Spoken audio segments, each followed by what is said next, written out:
welcome everyone. I'm really delighted to be with you. So where do we start on this? So I'm Cliff Pryor, as you've heard. I'm CEO of the Global Steering Group for Impact Investing, which tries to drive forward impact practice across countries, always for people and planet. We have our 4 outstanding panelists who are going to get into a deep dive on the forefront of sustainable finance, discussing how we can reshape impact investing landscape, drive positive social and environmental change, whilst also delivering financial returns. We'll recognize both I think what Jamie said was the shiny innovations, such as new technologies, as well as those, the kind of opportunities which can deliver innovations at scale at the kind of time script that we now have. So we'll be keeping on focus on what we're trying to solve, and what we're trying to solve overall for this plan, of course, is our goals for each of us, but also generally for the SDGs and the Paris Accords. So first of all, I should introduce our panelists. And first of all here, Emma Steele, partner at Ascension Ventures. Emma has been spending the last 6 years, I think it is, building out the impact investing strategy at Ascension, and has a thesis about focused on how tech can help lower income communities whilst backing potential impact dragons. What's an impact dragon? It's a fund returner. A funder returner, so the money comes back. Excellent. Jamie Broderick. Jamie Broderick is Senior Advisor and I think also Deputy Chair of the Impact Investing Institute, formerly at UBS, JP Morgan, and a slate of non-exec roles in impact, in philanthropy and much more. And I have to say his daily LinkedIn pages are well worth a regular read. I look at them every day. Marc Williams is a principal who heads up Impact and ESG at Blue Earth Capital, which is an impact fund manager that invests globally across climate and social impact themes. And last but not least is Roopal Kanabar. Roopal is Strategic Finance Advisor at the UN Climate Change High Level Champions, and is also an independent consultancy in Kanabar. Roopal was previously at Citi for 10 years. Tell us, those high-level champions, what are they? You need the microphone there. The high-level champions are basically, it's an entity that works with the non-state actors for all the COP conferences. So when we're looking to really create momentum in the private sector, it's the high-level climate champions that work with that sector. Fantastic, thank you. Now I know. So, Slido. For all of you, as we're discussing with the panelists, if you have questions, if you have points to make, use Slido. If you haven't already linked into Slido, it's very easy on your phone. And we'll have the last 15 minutes or so on Q&A and looking at your points, and also you can promote other people's points and questions. So we'll take the ones that are most there. So let's start with our first round. What are the innovations for impact which you're each seeing as most promising? And I'd like to ask Jamie first, please. Thanks, Cliff. I have nothing against shiny objects, but I think sometimes we articulate what it is we're trying to achieve too narrowly. So for me, one of the innovations is the way you actually articulate the problem you're trying to solve. And as an example, I'll give you 2 examples. One of them I'm going to put under the category of just transition. The question is, are you trying to solve how to suppress carbon, or are you trying to solve how to suppress carbon in ways that people will actually let you do it? And those are not the same thing. So sometimes the shiny objects provide a solution for carbon, but sometimes it doesn't actually happen. And the classic example, which you're all familiar with, is 2018. French government decides one of the ways to suppress carbon, great idea from the economists, is to make it more expensive. But they forgot to consider it more holistically and ask themselves, how is that going to play in society? And the answer is not very well. So we have this a bit of a fiction that we can do SDGs. So you can do SDG 7, you can do SDG 13, but actually you can't just do one SDG. All SDGs spill over into other issues, and I think taking a more holistic approach is really what we have to do. So the Gilets jaunes, just to mention that England in the last 10 years has installed exactly 15 wind turbines. Now, my family comes from the state of Iowa. It's exactly the same size as England, and they installed in that period 3,000 wind turbines. So it's not just about knowing what the technology is, it's also knowing how to get the technology implemented. One of the interesting challenges we face is retrofit, residential retrofit. We've done a lot on the technology of retrofit. We've done a lot actually on the financing of retrofit. Residential retrofit can be financed. The problem is when you go to homeowners and landlords with a solution, they're not interested. They just don't want to do it, even if it's no cost or low cost. So we haven't solved the problem we framed the problem too narrowly. We have to frame the problem in its entire holistic space. So a couple solutions. In the state of Iowa, when they install those wind turbines, they're installed because they create jobs, because they create economic activity, because they lower the price of electricity. Nobody says the word climate, not in Iowa or not in Texas. Okay, and similarly, one of the really interesting innovations on residential retrofit in the UK is the creation of net zero neighborhoods, where you don't just retrofit the house, you create an entire panoply of neighborhood improvements around walkways and bikeways and green space, and create a momentum around a neighborhood initiative rather than just fixing a home. So I think articulating the problem not so narrowly, but expanding the entire picture, I think is one of the most important. It's not a shiny object, but it's a conceptual way to approach solving our problems. You have to think about, what problem am I really trying to solve? I'm trying to solve for climate in ways that people will actually accept it. So that was one innovation. Do I have time for another one?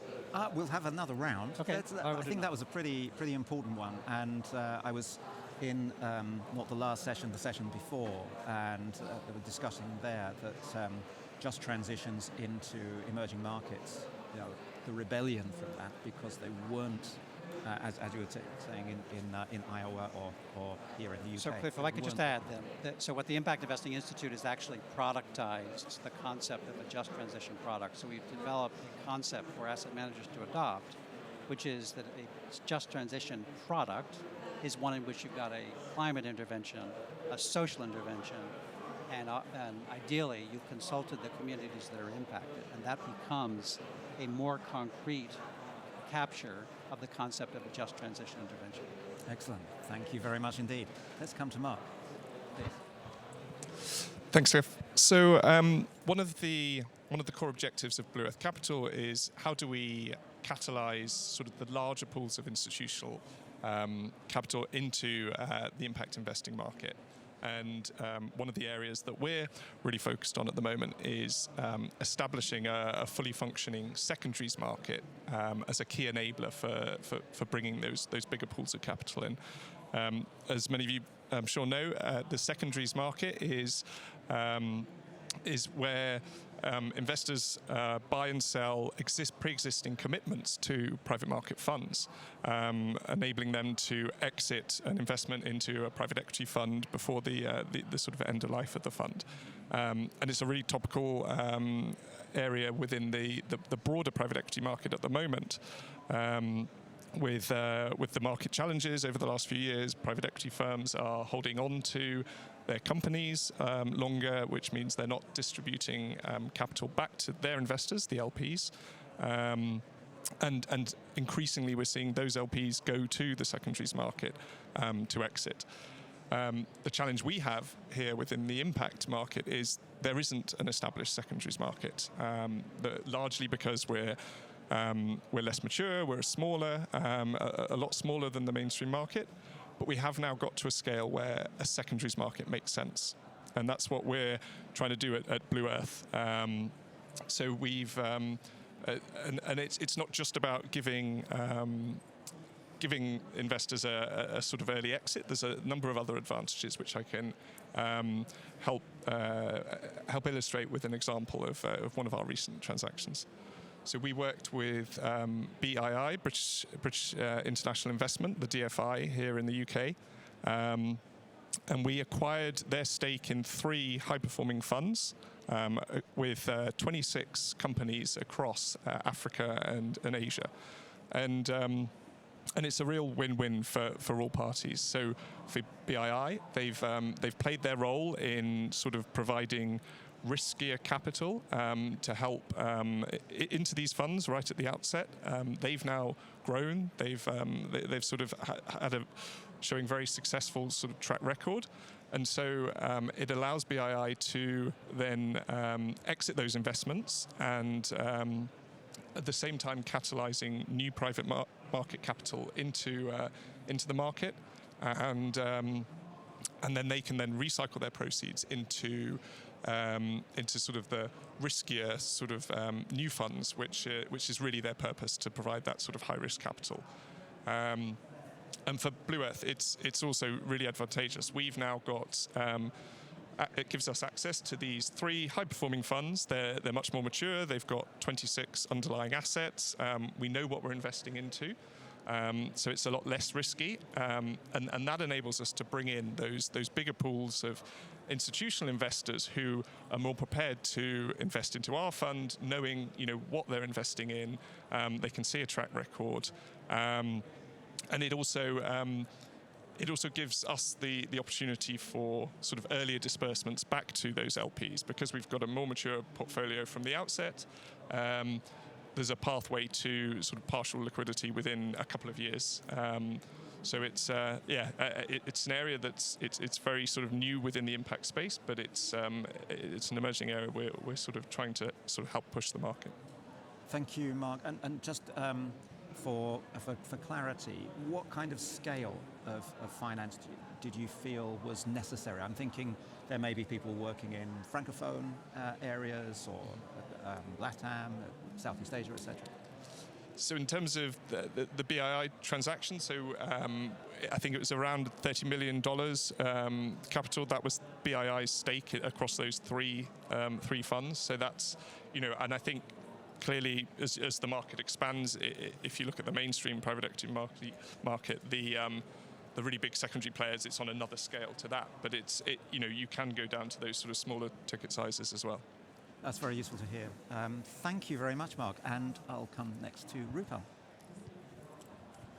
So I think one of the key things that we need to bear in mind is that as climate change is happening, we all need to start considering nature as well. So nature and climate are the 2 sides of the same coin, right? So how do we actually catalyze capital towards nature-based solutions? There's not much track record there. These returns are very, very long tenor. How do we engage the private sector to actually start participating? Until we invest in nature, it's going to be extremely difficult to actually reach net zero economy. So what we've seen, well, I like to focus on a couple of examples. So I've seen that the corporate sector really does need to engage, because we're looking to offset scope 3 emissions. So can, for example, some of the data centers that are based out in Ireland actually contribute towards the restoration of the mountains near Ireland, so that the water that's coming through to the data centers is cleaner, and therefore it reduces cost. Right? Another one that I've actually looked at recently, which is really interesting, is working with smallholder farmers. So through sub-Saharan Africa completely, we've got a lot of smallholder farmers who are being encouraged to use sustainable agricultural practices. Could the off-takers of the commodities actually also buy the nature-based outcomes, therefore unlocking the private sector capital for nature in those systems? So how do we leverage the existing business models that are there to make capital flow to nature? We need to make it flow. The food that we eat, the water that we drink, the air that we breathe is all dependent on private sector capital actually flowing towards this area. So I'll pause there. That's the innovation. Thank you very much indeed, and a really important one. And we're seeing it in a number of different locations as well. Emma, please. I guess I'm seeing it from the frame of mind of being in venture capital, which is I guess a much earlier stage kind of risk framework. But at Ascension, I think we've tried in the last few years of building out our impact investing strategy is to really move away from the idea that you have to get lower returns if you invest in impact. And we were discussing this with Jamie earlier. We've intentionally chosen to keep impact as a word in our strategy and in our fundraising documentation as an investor, because we actually believe that impact can be a driver of commercial value if used in the right way. So the way we've built our thesis is that we know that we know that earlier stage kind of funds have a huge amount of influence on how they work with founders. So we actually think that if galvanizing the right talent for founders, galvanizing the right corporate engagement, we know that if mission-driven founders actually understand their KPIs, their social KPIs earlier in the process, we actually know that this can create more traction than a non-impact driven business. So we have a thesis that the last few decades were the decade of investing in convenience, the decade in investing in connection, but we know now and we believe that the next decade will be about backing purpose-driven founders that want to solve big issues, and they will be attracting the right amount of attention and capital and create number one is talent, actually, and create outsized returns as a result. So actually, you making sure as an early stage investor that you use impact and you hope your founders use their impact metrics in the right way can be a driver of commercial value.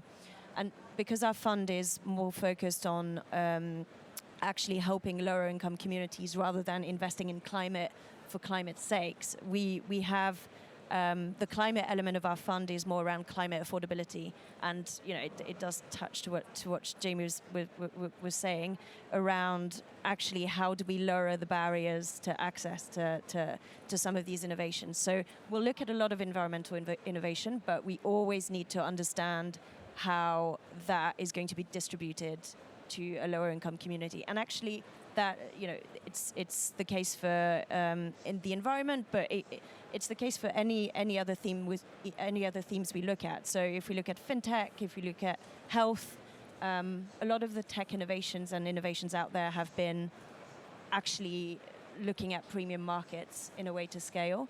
But there are so many distribution routes and business models available to actually open it up to a lower income community. We as a VC want to have the right lens to encourage founders to open up those markets, because we believe you can still create fund returners if you have the right distribution routes in that. And I mean, the last thing I'll say about this is one very important element, again, thinking about the communities you invest in, is to integrate the voice of the communities in your investment decision making. So one of the things we've been doing is to try and partner with a digital market survey company called BulbShare, and going forward we will be testing and getting feedback from a community of 500 people in our target audience. Every time we want to make an investment, we'll make a brief and we'll try and get feedback from the community on, is it actually relevant and useful for you? That's fantastic, thank you, and really good to have that example on voice as well. So we've got a second round discussion. I did actually see there was a question that somebody was asking from, I think it was Kelly.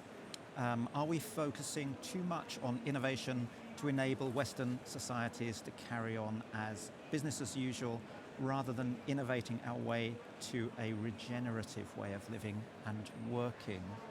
Roopal, I think this one's for you. Yeah, Yeah, sure. Thank you. So I think if you look at nature-based solutions in the global north or the global south, they're pretty similar. There is no track record, there's no money moving, and people are at the heart of these solutions. As Emma was just saying, it is really important to take those people into consideration. And for food security globally, we need to invest in sustainable practices. So I think in regards to this question, I think this innovation is necessary. We can't carry on the current path. Change does need to happen, regardless of where we are in the world. Thank you.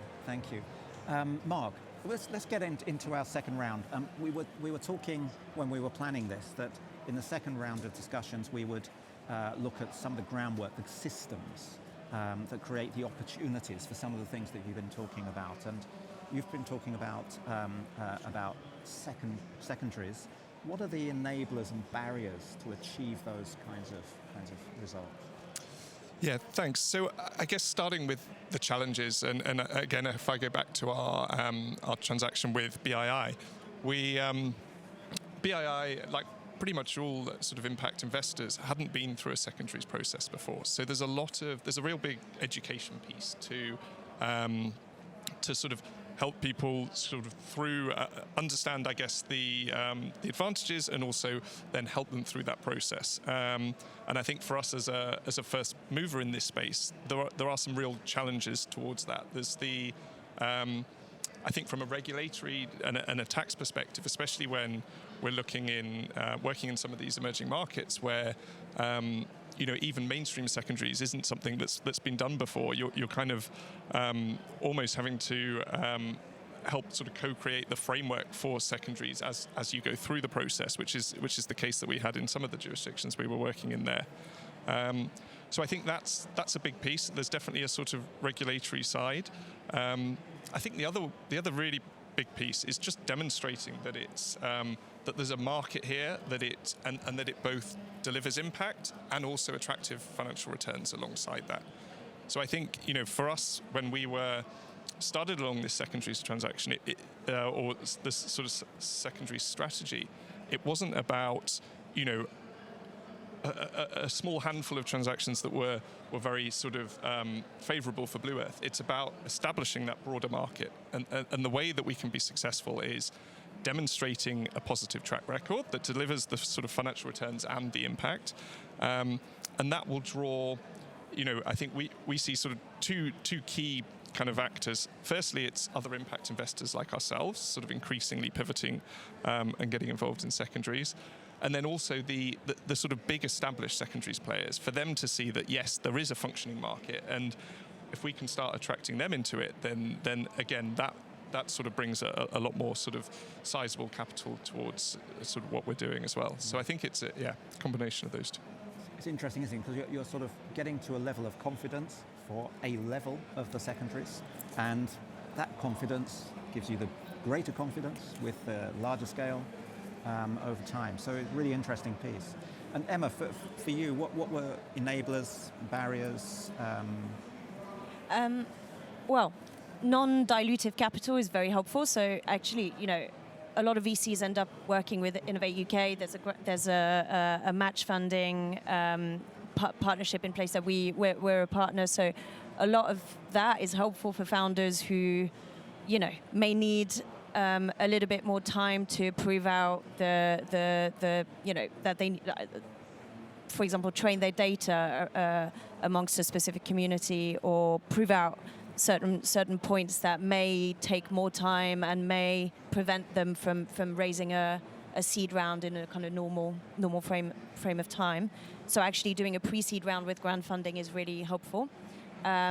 There's other corporates like Aviva. We've got a grant partnership with Aviva, for example, and corporates that partner directly with businesses to augment their commercial, to test out their commercial distribution at the start and give them a little bit of firepower to understand their unit economics. That's also really helpful, because normally when you do a pre-seed round and there's a lot of marketing and consumer engagement involved, you might spend a lot of time testing and maybe wasting a lot of money. So that's also helpful.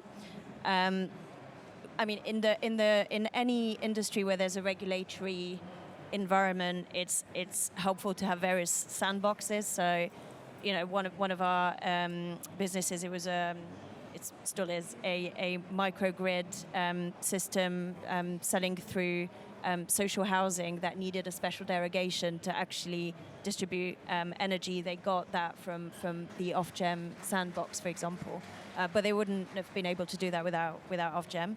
And it's the same thing for the FCA sandbox for any fintech innovation.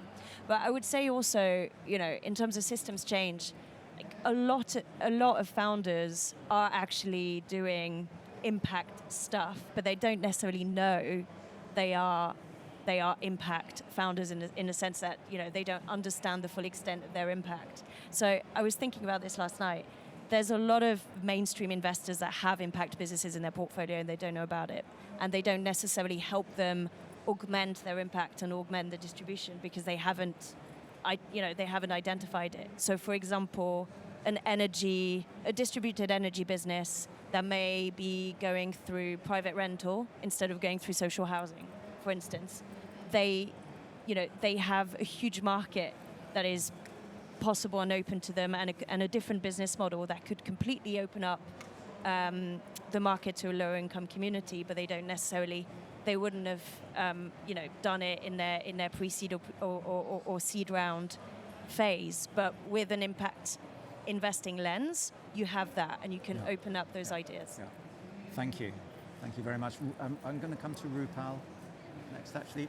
Just thinking about, again, those enablers and barriers, things like guarantees, etc. You know these. So in terms, I'll start off with barriers. With nature-based solutions, often enough, these projects, because it's such a nascent asset class, if we put it in quote unquote, they aren't actually able to articulate their value proposition. So I've run a couple of workshops with projects saying, if I gave you 100 million euros today, how would you spend it? And then often enough, they aren't able to map that out. So that is one of the key barriers as to how do you get them to really articulate how they will spend money and actually then deliver value to the investor. Now, once they've articulated that, you can really match it across the capital spectrum. Is it philanthropic capital that they require? Is it corporate capital? Is it institutional capital? But that can only happen once they've actually defined what they need and what they're going to use it for. So that's one of the key barriers, is there is a huge gap between the commercial world and the conservation world, and how do we look to bridge that gap?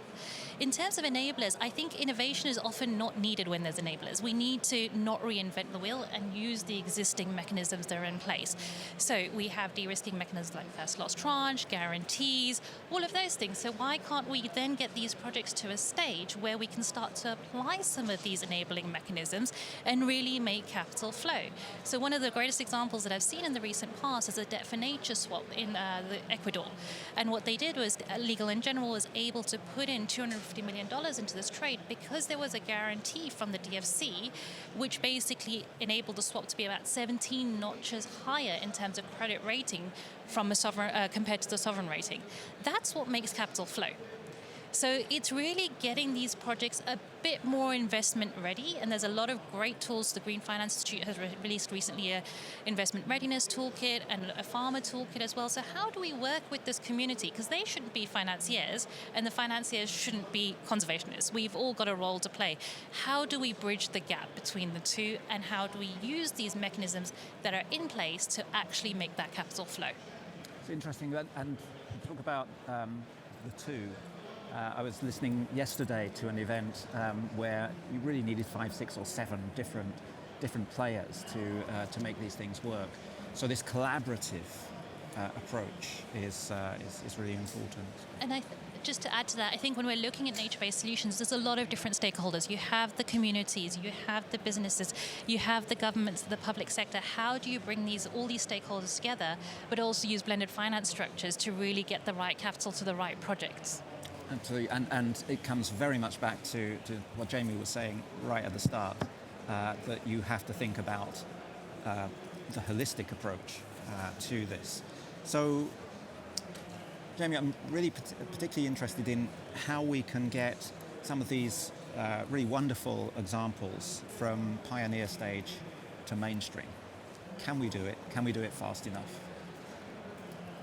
Well, it's an interesting question. I think think some of it's, we keep wanting to, I mean, you mentioned reinventing the wheel. I think there's actually a lot of innovation out there. The problem is more that we don't know where the successful innovations are. So, you know, if I could just come back to retrofit, there are a lot of retrofit experiments out there. What we need to do is identify the ones that work. So I think there are successful practices out there, but they're not known. And what you need to do is take the successful practices, pull them out of pilot stage, and make them shared, get them to be shared across pension funds, across insurance companies, across asset managers. I think that's a mechanism that you can use to take something that's successful, mainstream it largely by showing that it can be done, and it can be done by your peer organizations. I think we've seen that in the UK pension space, where pioneering UK pensions have demonstrated that they can achieve certain types of impact investment, and it's up to them to demonstrate that to their peer pension funds who have exactly the same constraints. It can be done, just that people don't know about it. So I think innovation isn't just inventing something. Innovation is also paying attention to what everybody else is innovating at the same time, and I think that's how you can mainstream some of these successful interventions. Does it take time, the kind of time that we increasingly don't have with climate change challenges? How fast can we operate in some of the ideas that have been suggested? I think we're all agreed we've run out of time. Yeah, absolutely. Let's have a look at a couple of these comments and questions.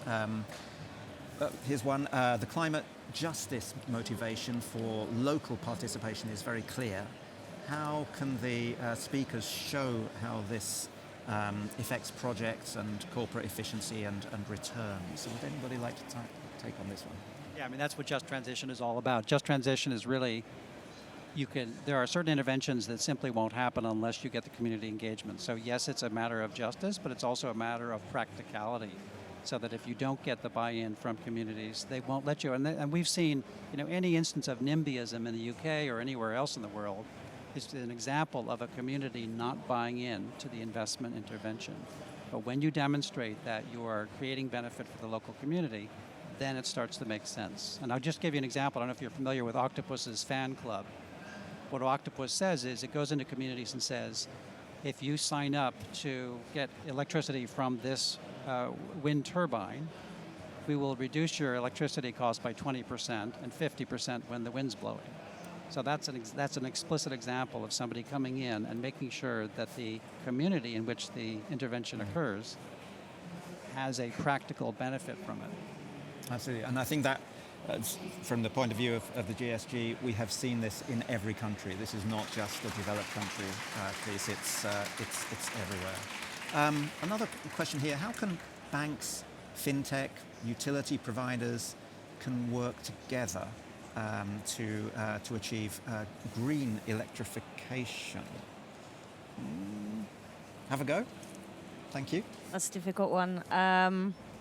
Well, I mean, we've backed actually a company that is doing automatic switching of utility bills to the best tariff, but also to the greenest tariff.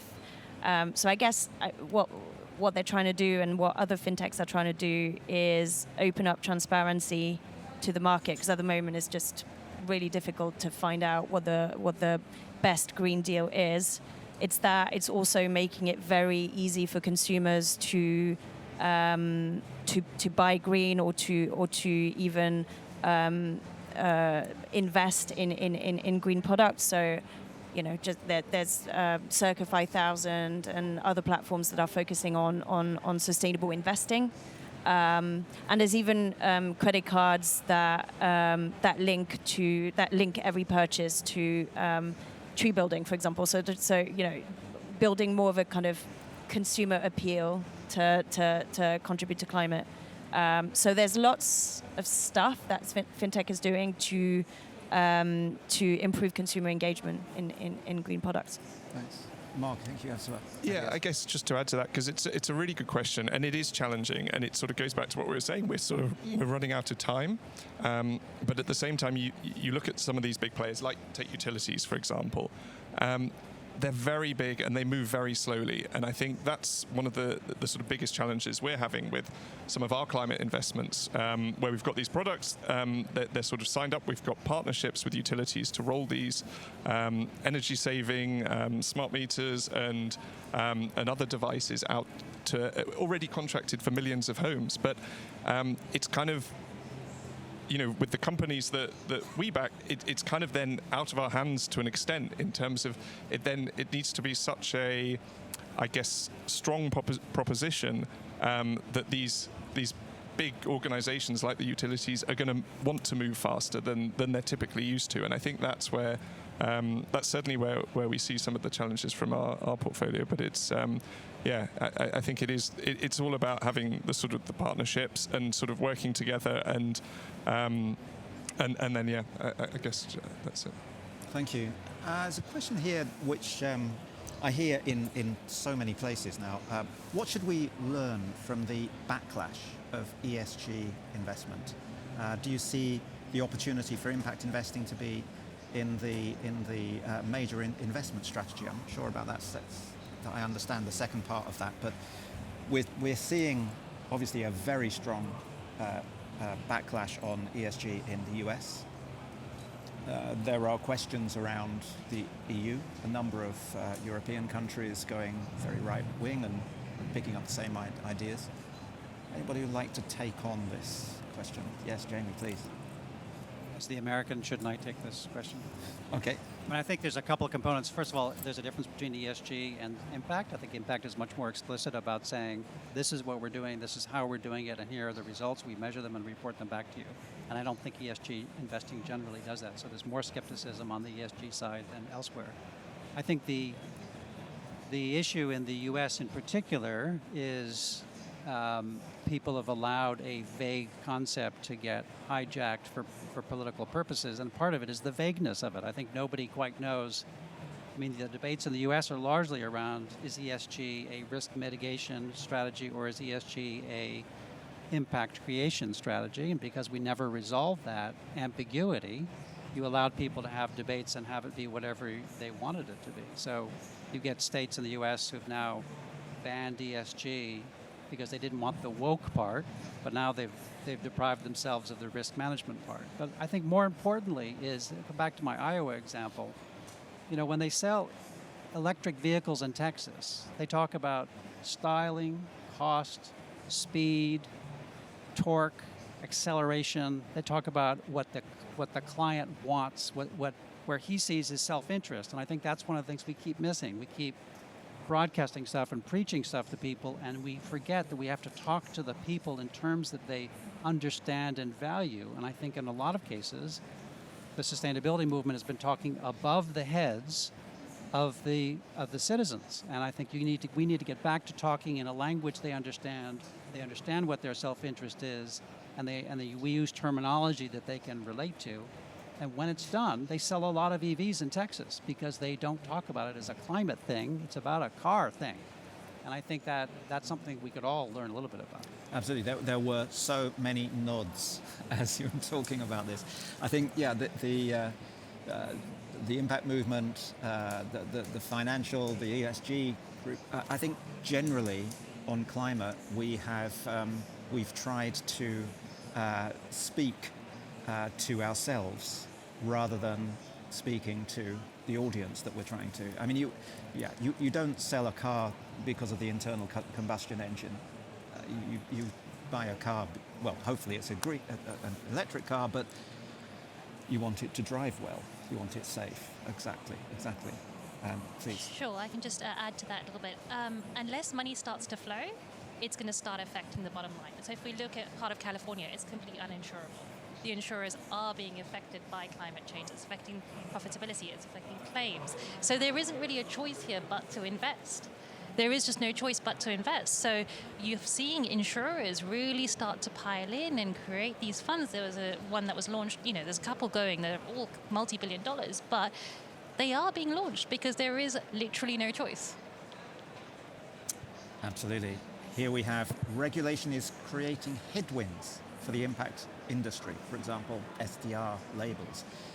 is there a risk that these innovations lead to silos in developed countries? Again, I think that might be two different questions, but let's have a look at that point about, is regulation creating headwinds? Is it creating problems, please?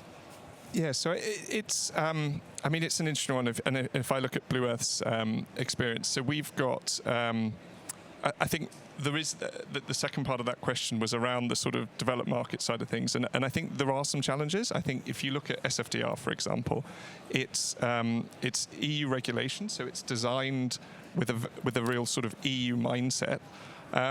But then you look at but then sort of LPs and investors want to apply it to sort of funds globally. And I think it can be really challenging in emerging markets then. So we've got, we're an out-and-out impact investor. Everything we make has to have sort of meaningful impact. And if you look at how sort of SFDR is designed, the sort of top-level sort of classification, Article 9 is around making a significant contribution to sustainable development. Everything we do sort of very easily meets the sort of the positive contribution and the sort of the impact side of it. But because these the sort of underlying regulations require a lot of reporting that's more around the sort of ESG risk management, and it's all framed within a sort of EU context, it's incredibly hard when you're investing in sort of small companies across Africa, across South America and Asia, for them to meet those reporting requirements. And so I think it's a valid question. I think it's very well-meaning sort of regulations, and I think it is having a really positive effect in some instances, but it because it's EU regulations, it's designed with the EU in mind, and that does make it really challenging when you're looking sort of further afield. So yeah, I think it's I mean, what I don't want to do is sort of put this off. I think the regulatory side is a really important factor if it's done well and designed properly. So it's not. I wouldn't say that regulation is in itself a strong headwind, but I think it does need to be designed thoughtfully and applied in a way that isn't sort of just very developed markets or Europe focused. Do you see a difference between, let's say, the UK jurisdiction and regulatory system, the Japan one, which is very similar, versus the EU approach, which went right down to the edge, and without really talking very much to the market? Is there a different approach? I mean, there's nuances. There are differences. I think in some ways, and the EU is getting a bit of a bad rep, but they were the first mover, and I think it's much easier if you're like the UK. They've sort of tried to integrate some learnings from the sort of EU experience and refined it like that. So I wouldn't sort of, I think the EU has sort of led, and it is still a sort of real leader in this space, and I don't think it should be chastised for making mistakes as the first mover. I think they are also sort of looking at it. There's a big sort of program around possibly tweaking or sort of reframing some of the SFDR legislation, etc. So I think it is something that just has to evolve, and you can kind of I guess keep evolving and learning from mistakes and ensure it becomes sort of fit for purpose. Thank you. Yeah. Here's a lovely point. Following Jamie's point about talking above people's heads, has the doom scientific argument done its job? Should we be moving towards a more optimistic action commentary? I love that. Roopal, what do you reckon? I think there's a huge opportunity here, and we do need to speak optimistically, and there are business opportunities to better the planet, better people's lives, and this innovation, while using existing mechanisms that are in place, can have such a positive effect, especially when it comes to nature. And it's easy. It's not that hard. And I think also you've had, this experience working in low-income areas in the UK. Yeah, I mean, it's easy, as Jamie said, to kind of feel like you're preaching to people. That's not the right, it's not the right approach. And the most successful businesses we've backed, actually, they weren't they weren't saying, oh, we're going to help you poor people live better or reduce your costs. We're actually empowering you to have more control over your money, have more time, have better, more transparent choices. There's a respect for the audience that you're trying to reach, and you're actually just trying to create a positive momentum for their lives. And it's the same thing for climate. There's a way of framing the story that is commercial and appeals to the audience. Thank you. And Jamie, are you also positive on this? Are you? I mean, I believe that exactly as you said. I think if there are lots of solutions available. There are lots of ways to do this. We have the solutions available. It's just really a question of propagating the awareness and making people aware of what the art of the possible is, because it's out there. Yeah, absolutely. Right.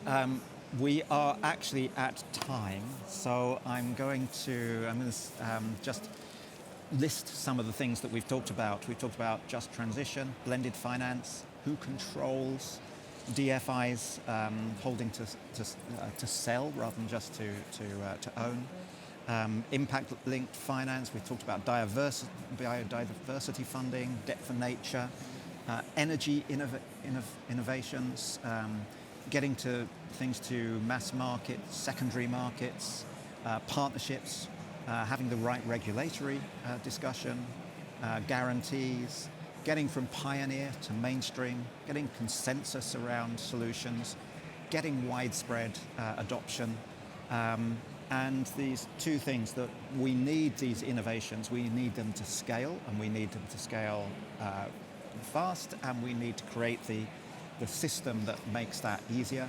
But most of all, what I think everybody has been saying, and from some of the audience questions as well, has been that we have to think about people, we have to think about neighborhoods at the same time that we're thinking about climate. Thank you very much to all of our, thank you.